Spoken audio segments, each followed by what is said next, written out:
23e apparition.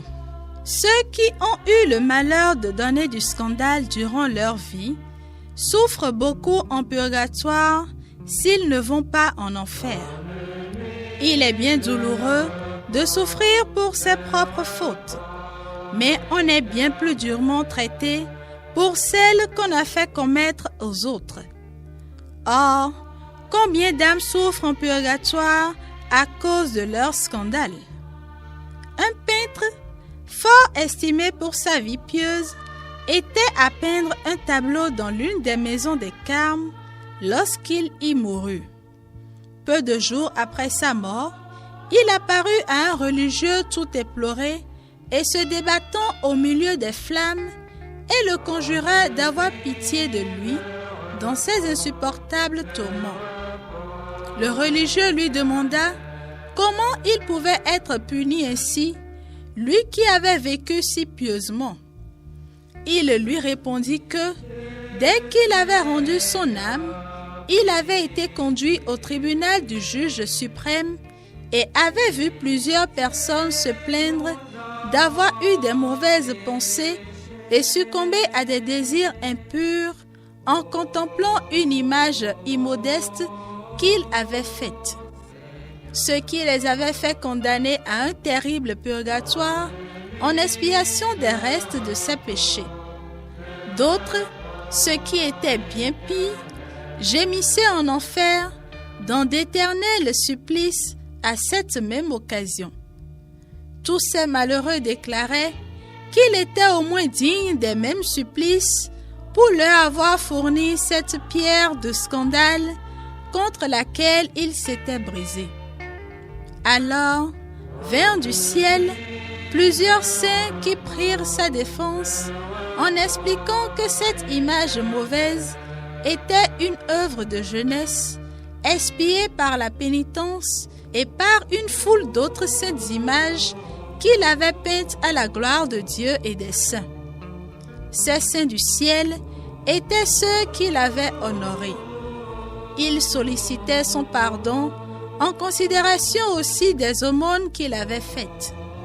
Le souverain juge, touché de leurs prières, l'avait exempté de l'enfer, mais l'avait condamné au purgatoire jusqu'à ce que cette mauvaise image fût réduite en cendres de manière à ne plus scandaliser personne.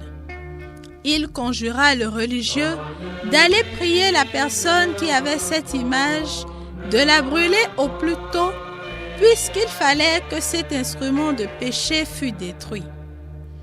En lui disant dans quel triste état je suis, il ne me refusera pas cette grâce. En foi de ce que je vous suis apparu et que tout ceci n'est pas une illusion, dites-lui qu'avant peu, il perdra 2 de ses enfants comme punition pour avoir gardé si longtemps cette image et que s'il refuse de l'anéantir, il ne tardera pas lui-même à perdre la vie par une mort prématurée. En apprenant ces choses, le possesseur de cette image la saisit et la jeta au feu.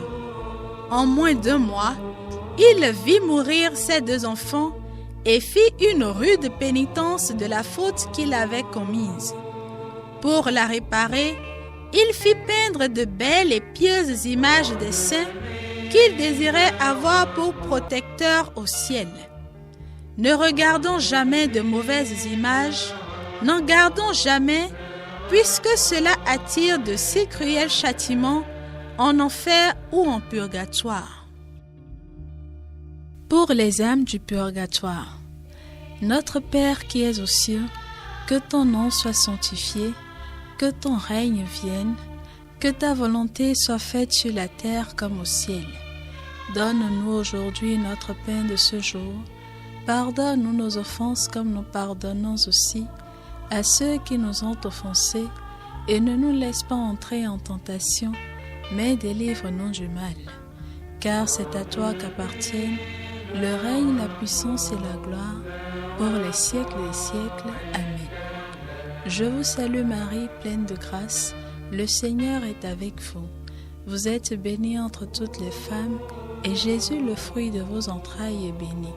Sainte Marie, Mère de Dieu, priez pour nous pauvres pécheurs, maintenant et à l'heure de notre mort. Amen. Gloire au Père et au Fils et au Saint-Esprit, comme il était au commencement, maintenant et toujours, dans les siècles des siècles. Amen. Donne le Seigneur le repos éternel et fais briller sur eux la lumière sans déclin, qu'ils reposent en paix. Amen.